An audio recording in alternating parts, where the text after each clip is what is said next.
కనిపించని ఆ మనసు వెన్నని ఎవరికి తెలుసు, అంతా తన వారే అయినా తను ఒంటరి వాడే. ఏవైందమ్మా ఈనాడు, చినబోయాడే సూర్యుడు, కణకణలాడే ఆ కళ్ళు కురిపించాయా కన్నీళ్ళు.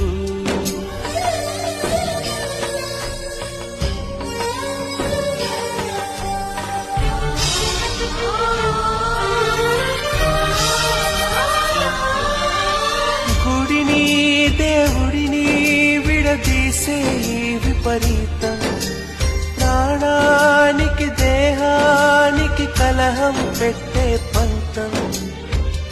రామయ్య లక్ష్మయ్య విడిపోయే ఈ మాయా, కల్పించిన కలివాల్మీకెవరో